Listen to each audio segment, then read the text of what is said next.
ਕੁਝ ਦਿਨ ਪਹਿਲਾਂ ਲੁਧਿਆਣਾ ਦੇ ਡੀਸੀਪੀ ਅਸ਼ਵਨੀ ਕਪੂਰ ਨੂੰ ਕਰੋਨਾ ਵਾਇਰਸ ਹੋ ਗਿਆ ਸੀ, ਪਰ ਇਸ ਜਾਂਬਾਜ਼ ਅਫਸਰ ਨੇ ਹਿੰਮਤ ਨਹੀਂ ਹਾਰੀ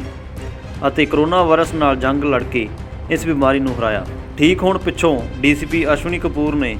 ਆਪਣੀ ਡਿਊਟੀ ਵਾਪਸ ਜੁਆਇਨ ਕਰ ਲਈ ਹੈ ਅਤੇ ਲੋਕਾਂ ਨਾਲ ਆਪਣਾ ਤਜਰਬਾ ਸਾਂਝਾ ਕੀਤਾ। ਸਾਰੇ ਜਿਹੜੇ ਮੇਰੇ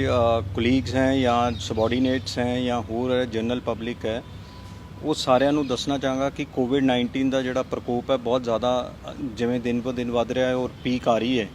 ਤਾਂ ਇਹਦੇ ਤੋਂ ਸਾਨੂੰ ਕੀ ਪ੍ਰੀਕਾਸ਼ਨ, ਕਿਉਂਕਿ ਮੈਂ ਖੁਦ ਇਹਦਾ ਪੇਸ਼ੈਂਟ ਰਹਿ ਚੁੱਕਿਆ ਔਰ ਇਸ ਚੋਂ ਨਿਕਲ ਚੁੱਕਿਆ, ਤਾਂ ਇਸ ਕਰਕੇ ਜੋ ਮੈਨੂੰ ਐਕਸਪੀਰੀਅੰਸ ਕੀਤਾ ਉਹ ਮੈਂ ਤੁਹਾਡੇ ਨਾਲ ਸਾਰਿਆਂ ਨਾਲ ਅੱਜ ਸ਼ੇਅਰ ਕਰਨਾ ਚਾਹੁੰਦਾ। ਤਾਂ ਇਹਦੇ 'ਚ ਸਭ ਤੋਂ ਵੱਡੀ ਚੀਜ਼ ਤਾਂ ਇਹ ਹੈ ਜੀ, ਸਭ ਤੋਂ ਪਹਿਲ ਦੇ ਆਧਾਰ 'ਤੇ ਕਿ ਆਪਾਂ ਜਿੰਨੀ ਪ੍ਰੀਕਾਸ਼ਨ ਇਹਦੀ ਲੈ ਲਈਏ ਕਿ ਪਬਲਿਕਲੀ ਜਦੋਂ ਆਪਾਂ ਮੂਵ ਕਰਦੇ ਹਾਂ ਮਾਸਕ ਤੋਂ ਬਿਨਾਂ ਮੂਵ ਨਹੀਂ ਕਰਨਾ, ਜਦੋਂ ਆਫਿਸ ਬੈਠੇ ਹਾਂ ਉਦੋਂ ਵੀ ਮਾਸਕ ਹਰ ਵੇਲੇ ਆਪਣੇ ਮੂੰਹ 'ਤੇ ਹੋਣਾ ਚਾਹੀਦਾ ਐਂਡ ਉਸ ਤੋਂ ਬਾਅਦ ਗਲਵਜ਼ ਪਾ ਕੇ,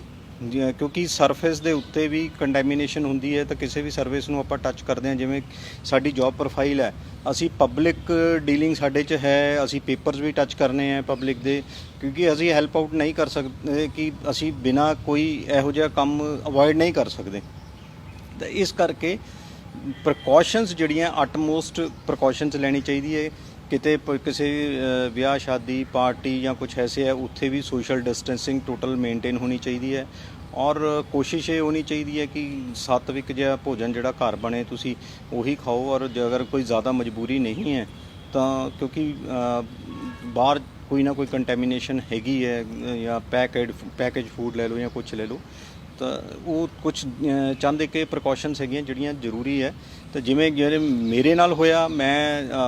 ਮੇਰਾ ਜਿਹੜਾ ਆਫਿਸ ਆਰਡਰਲੀ ਸੀਗਾ ਉਹਨੂੰ ਇਨਫੈਕਟਡ ਸੀਗਾ ਐਂਡ ਇੱਕ ਤਾਂ ਕਲੋਜ਼ਡ ਇਨਵਾਇਰਨਮੈਂਟ ਜਿਹੜੀ ਹੈਗੀ ਹੈ ਏਸੀ ਦੀ ਹਵਾ ਨਾਲ ਔਰ ਏਸੀ ਦੇ ਵਿੱਚ ਸਰਕੂਲੇਟ ਕਰਦਾ, ਤਾਂ ਉਸ ਸਰਕੂਲੇਸ਼ਨ ਦੇ ਨਾਲ ਹੀ ਮੈਂ ਫਸ ਗਿਆ ਕਿ ਜਿਵੇਂ ਤੁਸੀਂ ਕਈ ਵਾਰੀ ਆਫਿਸ 'ਚ ਇਕੱਲੇ ਬੈਠੇ ਹੋ ਮਾਸਕ ਉਤਾਰ ਦਿੰਦੇ ਹੋ, ਤਾਂ ਮੇਰੀ ਸਾਰਿਆਂ ਨੂੰ ਤੁਹਾਨੂੰ ਇਹੀ ਰਾਏ ਹੈ ਕਿ ਤੁਸੀਂ ਉਹ ਮਾਸਕ ਉਤਾਰਨਾ ਨਹੀਂ ਹੈ ਔਰ ਉਹ ਮਾਸਕ ਨੂੰ ਪਾ ਕੇ ਰੱਖਣਾ ਹਰ ਵੇਲੇ, ਚਾਹੇ ਆਫਿਸ 'ਚ ਬੈਠੇ ਹੋ ਇਕੱਲੇ ਬੈਠੇ ਹੋ ਤਾਂ ਵੀ ਤੁਹਾਨੂੰ ਖਤਰਾ ਉਨਾ ਹੀ ਹੈ ਜਿੰਨਾ ਕਿ ਕੋਈ ਆ ਕੇ ਤੁਹਾਡੇ ਕੋਲ ਬੈਠ ਜਾਂਦਾ।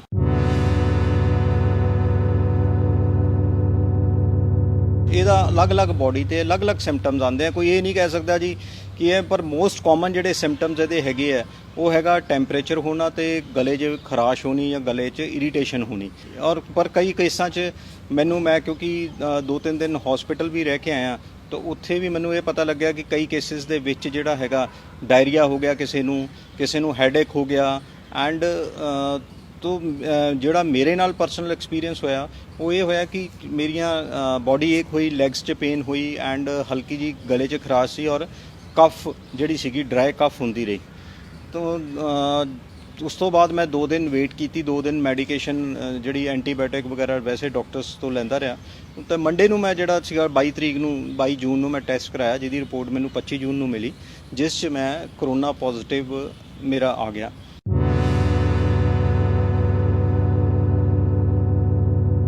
ਤਾਂ ਇਮੀਡੀਏਟਲੀ ਮੈਂ ਸ਼ਾਮ ਨੂੰ ਹਸਪੀਟਲ ਐਡਮਿਸ਼ਨ ਲੈ ਲਈ। ਉਹਦਾ ਇੱਕ ਕਾਰਨ ਇਹ ਸੀ ਕਿ ਮੈਂ ਇਹ ਚਾਹੁੰਦਾ ਸੀ, ਬਿਕੋਜ਼ ਮੇਰੀ ਜਿਹੜੀ ਏਜ ਸੀਗੀ ਉਹ ਮੇਰੀ ਫੇਵਰ 'ਚ ਨਹੀਂ ਸੀ, ਬਿਕੋਜ਼ 45 ਤੋਂ ਉੱਤੇ ਰਿਸਕ ਜ਼ਿਆਦਾ ਹੁੰਦਾ। ਤਾਂ ਸਿੰਸ ਆਈ ਵਾਜ਼ 54 ਈਅਰਸ, ਤਾਂ ਮੈਂ ਇਹ ਠੀਕ ਸਮਝਿਆ ਕਿ ਜੋ ਰਾਏ ਕੀਤੀ ਡਾਕਟਰਸ ਨੇ ਸਲਾਹ ਦਿੱਤੀ ਕਿ ਤੁਸੀਂ ਇੱਕ ਵਾਰ ਆ ਕੇ ਆਪਣੀ ਸਾਰੀ ਇਨਵੈਸਟੀਗੇਸ਼ਨਸ ਕਰਵਾ ਜਾਓ। ਇਹਦੇ ਲਈ ਮੈਂ ਇੱਕ ਹੋਰ ਜ਼ਰੂਰੀ ਚੀਜ਼ ਸਾਂਝੀ ਕਰਨਾ ਚਾਹਾਂਗਾ। ਕਈ ਲੋਕਾਂ ਦੇ ਨਾ ਮਨ 'ਚ ਵਹਿਮ ਹੈਗਾ ਕਿ ਪਤਾ ਨਹੀਂ ਅਸੀਂ ਹਸਪੀਟਲ ਕਿਉਂ ਜਾਈਏ, ਹਸਪੀਟਲ ਪਤਾ ਨਹੀਂ ਸਾਡਾ ਕਿਵੇਂ ਦਾ ਹੋਏਗਾ, ਉੱਥੇ ਹੋਰ ਨਾ ਸਾਨੂੰ ਹੋ ਜੇ ਵਾਇਰਸ, ਹੋਰ ਨਾ ਹੋ ਜੇ, ਹੋਰ ਬਿਮਾਰੀ ਨਾ ਲੱਗ ਜੇ। ਪਰ ਮੈਂ ਇੱਥੇ ਇਹ ਤੁਹਾਨੂੰ ਦੱਸ ਦੇਣਾ ਚਾਹੁੰਦਾ ਕਿ ਮੈਨੂੰ ਵੀ ਇਹੀ ਐਡਵਾਈਸ ਕੀਤਾ ਸੀ ਕਿ ਤੁਸੀਂ ਘਰ ਰਹਿ ਲਓ, ਪਰ ਮੈਂ ਆਪਦੀ ਮਰਜ਼ੀ ਆਪਦੀ ਦਿਲ ਦੀ ਸੁਣੀ ਔਰ ਮੈਂ ਹਸਪੀਟਲ ਗਿਆ, ਕਿਉਂਕਿ ਹਸਪੀਟਲ ਜਾ ਕੇ ਤੁਹਾਨੂੰ ਇੱਕ ਇਹ ਤਸੱਲੀ ਰਹਿੰਦੀ ਹੈ ਕਿ 2-3 ਦਿਨ ਜਿਹੜੇ ਤੁਹਾਡੇ ਪਹਿਲੇ ਸ਼ੁਰੂ ਦੇ ਜਾਂ 4 ਦਿਨ ਜਾਂ 1 ਵੀਕ ਜਿਹੜਾ ਪਹਿਲਾ ਹਫਤਾ ਹੁੰਦਾ ਉਹ ਬਹੁਤ ਹੀ ਕ੍ਰੂਸ਼ੀਅਲ ਹੁੰਦਾ, ਔਰ ਉਹਦੇ ਵਿੱਚ 2-3 ਦਿਨ ਤਾਂ ਤੁਹਾਡੇ ਨਿਕਲ ਜਾਂਦੇ ਟੈਸਟ ਦੀ ਰਿਪੋਰਟ ਆਉਣ ਨੂੰ ਜਦੋਂ ਤੁਸੀਂ ਇਨਫੈਕਟ ਹੁੰਦੇ ਹੋ। ਤੇ 3-4 ਦਿਨ ਲਈ ਅਗਰ ਹਸਪੀਟਲਾਈਜੇਸ਼ਨ ਹੋ ਵੀ ਜਾਵੇ, ਇਹ ਵੈਸੇ ਇੰਡੀਵਿਜੂਅਲ ਡਿਸੀਜਨ ਹੈ, ਮੈਂ ਕਿਸੇ ਤੇ ਬਾਈਂਡ ਨਹੀਂ ਕਰਨਾ ਚਾਹੁੰਦਾ, ਪਰ ਮੈਂ ਇੱਕ ਰਾਏ ਦੇ ਰਿਹਾ ਆਪਣੀ ਜੋ ਮੇਰੀ ਪਰਸਨਲ ਹੈ ਕਿ ਅਗਰ 2-3 ਦਿਨ ਤੁਸੀਂ ਹਸਪੀਟਲ ਜਾ ਕੇ ਇਨਵੈਸਟੀਗੇਸ਼ਨ ਕਰਾ ਲੈਂਦੇ ਹੋ ਜਾਂ ਕਿਸੇ ਸੈਂਟਰ 'ਚ ਜਿਹੜੇ ਗਵਰਨਮੈਂਟ ਦੇ ਸੈਂਟਰ ਹੈ ਉੱਥੇ ਜਾ ਕੇ ਤੁਸੀਂ ਇਨਵੈਸਟੀਗੇਸ਼ਨਸ ਕਰਾ ਲੈਂਦੇ ਹੋ ਔਰ ਡਾਕਟਰਸ ਤੁਹਾਨੂੰ ਕਲੀਨ ਚਿੱਟ ਦੇ ਦਿੰਦੇ ਆ ਹੋਮ ਕੁਆਰੰਟਾਈਨ ਲਈ, ਤਾਂ ਕਾਈਂਡਲੀ ਉਦੋਂ ਹੀ ਹੋਮ ਕੁਆਰੰਟਾਈਨ ਹੋਵੋ। ਹਾਂ, ਅਗਰ ਬਿਲਕੁਲ ਕਿਸੇ ਤਰ੍ਹਾਂ ਦੇ ਵੀ ਕੋਈ ਸਿੰਪਟਮ ਨਹੀਂ ਹੈ ਤਾਂ ਵੀ ਤੁਸੀਂ ਜ਼ਰੂਰ ਇੱਕ ਵਾਰ ਉਸ ਸੈਂਟਰ 'ਚ ਜਾ ਕੇ ਪੁੱਛ ਕੇ ਡਾਕਟਰਸ ਦੀ ਰਾਏ ਦੇ ਨਾਲ ਹੀ ਹੋਮ ਕੁਆਰੰਟਾਈਨ ਹੋਵੋ, ਕਿਉਂਕਿ ਹਸਪੀਟਲ ਜਾ ਕੇ ਇੱਕ ਤਸੱਲੀ ਜੀ ਹੋ ਜਾਂਦੀ ਹੈ, ਇਨਵੈਸਟੀਗੇਸ਼ਨਸ ਹੋ ਗਈਆਂ, ਇਹ ਹੋ ਗਈਆਂ ਕਿ nothing to worry, you can be at home, ਔਰ ਤੁਸੀਂ ਘਰੇ ਰਹਿ ਕੇ ਪੂਰਾ ਆਪਣੇ ਆਪ ਨੂੰ ਠੀਕ ਕਰ ਸਕਦੇ ਹੋ। ਉਹ ਇੱਕ ਤਸੱਲੀ ਜੀ ਮਨ 'ਚ ਹੋ ਜਾਂਦੀ ਹੈ ਜਿਹੜੀ ਤੁਹਾਨੂੰ ਇਸ ਜਿਵੇਂ ਇੱਕ ਕਰੋਨਾ ਦਾ ਹਊਆ ਬਣਿਆ ਹੋਇਆ ਉਸ ਨੂੰ ਓਵਰਪਾਵਰ ਕਰਨ ਲਈ ਬਹੁਤ ਵੱਡੀ ਜਿਹੜੀ ਹੈਗੀ ਹੈ ਸਹਾਇਤਾ ਕਰਦੀ ਹੈ। ਔਰ ਮੈਂ 3 ਰਾਤਾਂ ਮੈਂ ਹਸਪੀਟਲ 'ਚ ਰਿਹਾ। ਉੱਥੇ ਉਹਨਾਂ ਨੇ ਬਲੱਡ ਟੈਸਟ ਕੀਤੇ, ਐਕਸ-ਰੇਜ਼ ਕੀਤੇ 2-3 ਵਾਰ ਮੇਰੇ, ਐਂਡ ਬਲੱਡ ਥਿਨਰ ਦੇ ਦਿੱਤੇ, ਇੰਜੈਕਸ਼ਨਸ, ਪਲੱਸ ਉਹਨਾਂ ਨੇ ਮੈਨੂੰ ਕੁਝ ਮੈਡੀਕੇਸ਼ਨ ਸਪਲੀਮੈਂਟਸ ਦਿੱਤੇ, ਬਿਕੋਜ਼ ਇਹਦੇ 'ਚ ਕੋਈ ਵੀ ਮੈਡੀਸਨ ਹਜੇ ਤੱਕ ਨਹੀਂ ਹੈ। ਤੋ ਇਹ ਅਲੱਗ-ਅਲੱਗ ਹਸਪੀਟਲ ਦੀ ਆਪਣੀ ਆਪਣੀ ਥਿਊਰੀ ਹੈ, ਕੋਈ ਕਿਸੇ ਤਰ੍ਹਾਂ ਟ੍ਰੀਟਮੈਂਟ ਦੇ ਰਿਹਾ, ਕੋਈ ਕਿਸੇ ਤਰ੍ਹਾਂ ਦੇ ਰਿਹਾ, ਉਹ ਵੀ ਇੱਕ ਸੈੱਟ ਪੈਟਰਨ ਨਹੀਂ ਹੈ ਕਿ ਕੀ ਟ੍ਰੀਟਮੈਂਟ ਇਹਦੇ 'ਚ ਦੇਣੀ ਹੈ। ਤੋ ਉਹਨਾਂ ਨੇ ਜਦੋਂ ਸਾਰੀ ਉਹਨਾਂ ਨੇ ਈਵਨ ਸਿਟੀ ਸਕੈਨ ਵੀ ਕੀਤਾ, ਐਂਡ ਜਦੋਂ ਉਹਨਾਂ ਨੂੰ ਸ਼ੋਰ ਹੋ ਗਿਆ ਕਿ ਮੇਰੇ ਕਿਤੇ ਲੰਗਸ ਵਗੈਰਾ 'ਚ ਕੋਈ ਇਨਫੈਕਸ਼ਨ ਨਹੀਂ ਆਈ ਹੈ, ਤਾਂ ਉਹਨਾਂ ਨੇ ਮੈਨੂੰ ਕਹਿਤਾ ਕਿ ਤੁਸੀਂ ਹੋਮ ਕੁਆਰੰਟਾਈਨ ਹੋ ਜਾਓ। ਤੇ ਉਸ ਤੋਂ ਬਾਅਦ ਮੈਂ 28 ਤਰੀਕ ਨੂੰ ਆਪਣੇ ਘਰ ਵਾਪਸ ਆ ਗਿਆ, ਔਰ ਘਰ ਵਾਪਸ ਆ ਕੇ ਜਿਹੜੀਆਂ ਅੱਗੇ ਪ੍ਰੀਕਾਸ਼ਨਸ ਵਗੈਰਾ ਰੱਖਣੀਆਂ ਜਾਂ ਕੀ ਆਪਾਂ ਡਾਈਟ ਲੈਣੀ ਹੈ ਉਹ ਮੈਂ ਤੁਹਾਡੇ ਨਾਲ ਸਾਂਝੀ ਕਰਦਾ। ਕਿ ਘਰ ਆਉਣ ਤੋਂ ਬਾਅਦ ਇੱਕ ਤਾਂ ਮੈਂ ਸੈਪਰੇਟ ਫੈਮਿਲੀ ਤੋਂ ਬਿਲਕੁਲ ਅਲੱਗ ਰੂਮ ਕਾਫੀ ਦੂਰ ਆਪਣਾ ਰੱਖ ਲਿਆ, ਐਂਡ ਉਹਦੇ 'ਚ ਡਿਸਪੋਜ਼ੇਬਲ ਜਿਹੜੇ ਯੂਟੈਂਸਿਲਸ ਆਉਂਦੇ ਆਪਣੇ ਪਲਾਸਟਿਕ ਦੇ ਜਾਂ ਥਰਮੋਕੋਲ ਦੇ, ਉਹ ਯੂਜ਼ ਕਰਨੇ ਸ਼ੁਰੂ ਕਰਤੇ। ਆਪਣਾ ਗਾਰਬੇਜ ਬੈਗ ਅਲੱਗ ਰੱਖ ਲਿਆ, ਐਂਡ ਮੇਰੇ ਖਿਆਲ ਕਾਰਪੋਰੇਸ਼ਨ ਨੇ ਜਾਂ ਕੁਝ, ਮੈਂ ਤਾਂ ਆਪਣਾ ਪ੍ਰਾਈਵੇਟ ਅਰੇਂਜਮੈਂਟ ਕਰ ਲਿਆ ਸੀ, ਬਟ ਮੈਨੂੰ ਪਤਾ ਲੱਗਿਆ ਕਿ ਕਾਰਪੋਰੇਸ਼ਨ ਨੇ ਕੋਈ ਏਜੰਸੀ ਵੀ ਇੰਗੇਜ ਕੀਤੀ ਹੋਈ ਹੈ, ਜਿਹੜੇ ਪੋਜ਼ਿਟਿਵ ਪੇਸ਼ੈਂਟਸ ਹੋਮ ਕੁਆਰੰਟਾਈਨ ਹੈਗੇ ਆ ਉਹਨਾਂ ਦਾ ਗਾਰਬੇਜ ਵਗੈਰਾ ਉਹ ਪਿਕ ਕਰ ਲੈਂਦੇ ਘਰ ਤੋਂ। ਤੇ ਰੋਜ਼ ਇੱਕ ਵਾਰ ਦਿਨ 'ਚ ਆ ਕੇ ਟੀਮ ਜਿਹੜੀ ਸੀਗੀ ਮੈਂ ਹਾਇਰ ਕੀਤੀ ਸੀ, ਉਹ ਸੈਨੀਟਾਈਜ਼ ਕਰ ਜਾਂਦੀ ਸੀ ਮੇਰਾ ਰੂਮ ਔਰ ਘਰ ਦੇ ਵਿੱਚ, ਐਂਡ ਸੈਕੰਡ ਮੇਰਾ ਜਿਹੜਾ ਗਾਰਬੇਜ ਵਗੈਰਾ ਉਹ ਲੈ ਜਾਂਦੀ ਸੀ। ਤਾਂ ਇਹ ਬਹੁਤ ਜ਼ਰੂਰੀ ਹੈ ਕਿ ਸਾਰਾ ਦਿਨ ਆਪਾਂ ਬੈੱਡ ਤੇ ਪਏ ਰਹਿੰਦੇ ਹਾਂ, ਤਾਂ ਉਹਦੇ 'ਚ ਕੀ ਕਰਨਾ ਹੈ ਕਿ ਮੈਂ ਮਾਰਨਿੰਗ 'ਚ ਜਦੋਂ ਮੈਂ ਉੱਠਦਾ ਸੀਗਾ 5:30-6 ਵਜੇ, ਉੱਠ ਕੇ ਆਪਣਾ ਫਰੈਸ਼ ਵਗੈਰਾ ਹੋ ਕੇ ਤੇ ਅੱਧਾ ਪੌਣਾ ਘੰਟਾ ਆਪਣਾ ਕੋਈ ਨਿਤਨੇਮ ਵਗੈਰਾ ਮੈਂ ਕਰਦਾ ਸੀਗਾ, ਪੂਜਾ ਪਾਠ। ਤੇ ਉਹ ਉਸ ਤੋਂ ਬਾਅਦ ਮੈਂ ਕੁਝ ਐਕਸਰਸਾਈਜ਼ਸ, ਬਰੀਥਿੰਗ ਐਕਸਰਸਾਈਜ਼ਸ, ਬੈਲੂਨ ਗੁਬਾਰੇ ਨੂੰ ਜਿਵੇਂ ਆਪਾਂ ਬਚਪਨ 'ਚ ਫਲਾਉਂਦੇ ਆ ਉਹਦੇ ਨਾਲ, ਕਿਉਂਕਿ ਲੰਗਸ ਦਾ ਜਿਹੜਾ ਹੈਗਾ ਐਕਸਪੈਂਸ਼ਨ ਹੁੰਦੀ ਹੈ, ਔਰ ਲੰਗਸ ਉਹ ਕੀਤਾ। ਉਸ ਤੋਂ ਬਾਅਦ ਬਰੀਥਿੰਗ ਐਕਸਰਸਾਈਜ਼ਸ ਕੁਝ ਕੀਤੀਆਂ 2-3 ਵਾਰ ਦਿਨ 'ਚ ਮੈਂ ਇਹ ਕਰਦਾ ਰਿਹਾ, ਮੇਰੀ ਦਿਨਚਰਿਆ ਸੀ। ਉਸ ਤੋਂ ਬਾਅਦ ਕੁਝ ਸਪਲੀਮੈਂਟਸ ਉਹਨਾਂ ਨੇ B ਕੰਪਲੈਕਸ ਜਾਂ ਕੋਈ ਗੈਸਟ੍ਰਿਕ ਵਾਸਤੇ ਜਾਂ SOS ਵਾਸਤੇ ਪੈਰਾਸੀਟਾਮੋਲ ਵਗੈਰਾ ਦਿੱਤੀ ਸੀ, ਬਟ ਲੱਕੀਲੀ ਮੈਨੂੰ ਘਰ ਆਉਣ ਤੋਂ ਬਾਅਦ ਕੋਈ ਵੀ ਇਦਾਂ ਦੀ ਮੇਜਰ ਪ੍ਰੋਬਲਮ ਨਹੀਂ ਆਈ ਕਿ ਮੈਨੂੰ ਦੁਬਾਰਾ ਕੰਸਲਟ ਕਰਨਾ ਪਏ। ਜੋ ਉਹਨਾਂ ਨੇ ਮੈਡੀਕੇਸ਼ਨ ਪ੍ਰਸਕ੍ਰਾਈਬ ਕੀਤੀ ਸੀ 10 ਦਿਨ ਵਾਸਤੇ, ਉਹ ਮੈਂ ਘਰ ਆ ਕੇ ਪੂਰੀ ਕੀਤੀ, ਔਰ 17 ਦਿਨ ਮੈਂ 17 ਡੇਜ਼ ਪੂਰੇ ਕੀਤੇ, ਕਿਉਂਕਿ 17 ਡੇਜ਼ ਤੋਂ ਬਾਅਦ ਇਹ ਜਿਹੜੀ ਹੈ WHO ਦੀ ਹਦਾਇਤਾਂ ਹੈ, ਪਲੱਸ ਡਾਕਟਰਸ ਜਦੋਂ ਵੀ ਮੈਂ ਕੰਸਲਟ ਕੀਤਾ ਉਹ ਇਹ ਕਹਿੰਦੇ ਸੀ ਕਿ 17 ਦਿਨ ਤੋਂ ਬਾਅਦ ਤੁਹਾਨੂੰ ਇਨਫੈਕਸ਼ਨ ਕਿਸੇ ਤੋਂ ਨਹੀਂ ਹੋ ਸਕਦੀ, ਨਾ ਹੀ ਤੁਸੀਂ ਕਿਸੇ ਨੂੰ ਇਨਫੈਕਟ ਕਰ ਸਕਦੇ ਹੋ। ਤਾਂ ਫਿਰ ਮੈਂ 17 ਦਿਨ ਤੋਂ ਬਾਅਦ ਆਪਣੀ ਡਿਊਟੀ ਜੁਆਇਨ ਕਰ ਲਈ। ਕੁਝ ਇੰਪੋਰਟੈਂਟ ਗੱਲਾਂ ਇਸ 'ਚ ਹੈਗੀਆਂ ਕਿ ਜਦੋਂ ਤੁਸੀਂ ਬੈੱਡ ਤੇ ਹੁੰਦੇ ਹੋ, ਇੰਨੀ ਦੇਰ ਬੈੱਡ ਤੇ ਲੇਟੇ ਤੁਸੀਂ ਬੰਦਾ ਬੋਰ ਹੋ ਜਾਂਦਾ, ਤਾਂ ਵੈਸੇ ਵੀ ਅਦਰਵਾਈਜ਼ ਆਲਸੋ ਬਲੱਡ ਕਲੌਟਿੰਗ ਦਾ ਖਤਰਾ ਰਹਿੰਦਾ। ਤਾਂ ਹਰ 4 ਘੰਟੇ ਦੇ ਬਾਅਦ ਤੁਸੀਂ 6 ਮਿੰਟ ਵਾਕ ਕਰਨੀ ਹੈ, ਔਰ ਉਹਦੇ ਲਈ ਆਪਾਂ ਨੂੰ ਕੋਈ 3-4 ਚੀਜ਼ਾਂ ਜ਼ਰੂਰੀ। ਇੱਕ ਤਾਂ ਆਕਸੀਮੀਟਰ 1000-1200 ਰੁਪਏ ਦਾ ਆ ਜਾਂਦਾ ਹੈ, ਇੱਕ ਥਰਮਾਮੀਟਰ ਜਿਹੜਾ ਡਿਜੀਟਲ ਥਰਮਾਮੀਟਰ ਜਿਹਨੂੰ ਆਪਾਂ ਕਹਿੰਦੇ ਮੂੰਹ ਚਲਾਉਂਦੇ ਆ, ਉਹ ਜ਼ਰੂਰ ਚਾਹੀਦਾ, ਕਿਉਂਕਿ ਐਕੂਰੇਟ ਜਿਹੜਾ ਟੈਂਪਰੇਚਰ ਹੈ ਉਹੀ ਦੱਸਦਾ। ਔਰ ਉਸ ਤੋਂ ਇਲਾਵਾ ਜਿਹੜਾ ਆਕਸੀਮੀਟਰ ਆਪਾਂ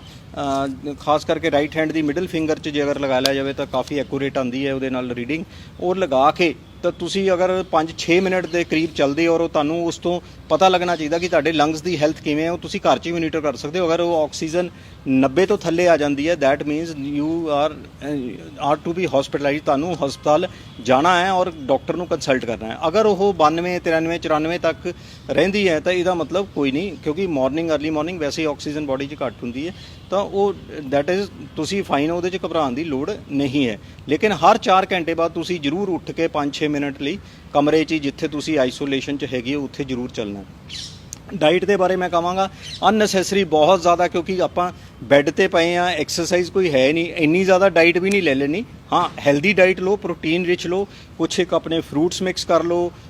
1-2 ਵਾਰ 100 150 ਮਿਲੀਲੀਟਰ ਹਲਦੀ ਵਾਲਾ ਦੁੱਧ ਲੈ ਲਓ, ਕਾੜਾ ਲੈ ਲਓ 1-2 ਵਾਰ,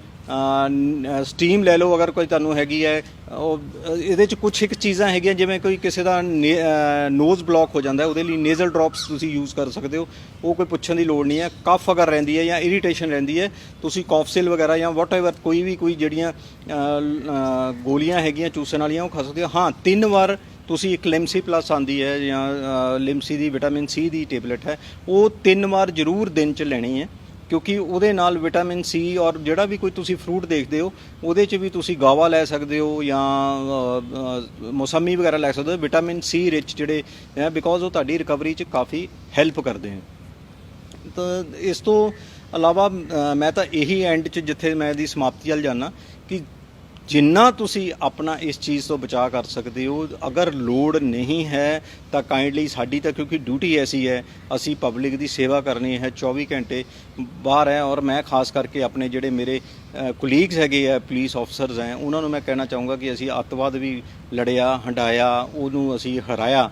ਪਰ ਇਹ ਜਿਹੜੀ ਚੀਜ਼ ਹੈ ਇੱਥੇ ਦੁਸ਼ਮਣ ਜਿਹੜਾ ਇਨਵਿਜ਼ੀਬਲ ਹੈ, ਇਹਨੇ ਪਤਾ ਨਹੀਂ ਕਦੋਂ ਕਿੱਥੋਂ ਕਿਸ ਰੂਪ 'ਚ ਤੁਹਾਨੂੰ ਪੈ ਜਾਣਾ। ਇਹ ਤੁਸੀਂ ਕੁਝ ਨਹੀਂ ਕਹਿ ਸਕਦੇ ਕਿ ਕਿਸ ਰੂਪ 'ਚ ਆ ਜਾਣਾ। ਉਹਦੇ 'ਚ ਤਾਂ ਸਾਨੂੰ ਕੋਈ ਇਨਫੋਰਮੇਸ਼ਨ ਵੀ ਹੁੰਦੀ ਸੀ, ਇਹਦੇ 'ਚ ਕੋਈ ਇਹ ਨਹੀਂ ਹੈ, ਇਹ ਅਨਇਨਫੋਰਮੈਂਟ ਆਏਗਾ ਔਰ ਤੁਹਾਨੂੰ ਘੇਰ ਲੇਗਾ। ਤਾਂ ਤੁਸੀਂ ਇਹਦੇ 'ਚ ਜਿੰਨੀ ਪ੍ਰੀਕਾਸ਼ਨ ਲੈ ਸਕਦੇ ਹੋ, ਆਮ ਪਬਲਿਕ ਵੀ, ਜਨਰਲ ਪਬਲਿਕ ਵੀ, ਜਿੰਨੀ ਪ੍ਰੀਕਾਸ਼ਨ ਤੁਸੀਂ ਲੈ ਸਕਦੇ ਹੋ। ਅਗਰ ਤੁਹਾਨੂੰ ਜ਼ਰੂਰਤ ਨਹੀਂ ਹੈ ਤਾਂ ਘਰ ਤੋਂ ਬਾਹਰ ਪਲੀਜ਼ ਨਾ ਨਿਕਲੋ, ਔਰ ਅਗਰ ਘਰ ਤੋਂ ਬਾਹਰ ਜਾਣਾ ਵੀ ਹੈ ਤਾਂ ਇੱਕ ਮੈਂਬਰ ਹੀ ਜਾਵੇ, ਔਰ ਉਹ ਜੇ ਕੋਈ ਜ਼ਰੂਰਤ ਦਾ ਸਮਾਨ ਹੈ ਲੈ ਕੇ ਅੰਦਰ ਆ ਜਾਏ, ਕਿਉਂਕਿ ਇਹ ਹਜੇ ਜਿਹੜੀ ਹੁਣ ਪੀਕ 'ਤੇ ਜਾ ਰਿਹਾ ਔਰ ਇਹ ਜਿਹੜਾ ਅਗਲਾ ਆਉਣ ਵਾਲਾ 1 ਮਹੀਨਾ ਹੈਗਾ, ਇਹ ਬਹੁਤ ਹੀ ਜ਼ਿਆਦਾ ਆਪਣੇ ਲਈ ਟਫ ਹੈਗਾ। ਤੇ ਮੇਰੀ ਇਸ ਸਾਰਿਆਂ ਨੂੰ ਇਹੀ ਇੱਕ ਰਿਕੁਐਸਟ ਹੈ, ਬੇਨਤੀ ਹੈ ਹੱਥ ਜੋੜ ਕੇ ਕਿ ਜਿੰਨਾ ਤੁਸੀਂ ਇਹਦੇ 'ਚ ਆਪਣਾ ਬਚਾਅ ਕਰ ਸਕਦੇ ਹੋ। Bureau report, Ludhiana Times. ਵਧੇਰੇ ਜਾਣਕਾਰੀ ਲਈ ਸਬਸਕ੍ਰਾਈਬ ਕਰੋ ਸਾਡਾ YouTube ਚੈਨਲ ਪਬਲਿਕ ਟਾਈਮਸ ਅਤੇ ਨੋਟੀਫਿਕੇਸ਼ਨ ਲਈ ਬੈਲ ਆਈਕਨ ਤੇ ਕਲਿੱਕ ਕਰਨਾ ਨਾ ਭੁੱਲੋ।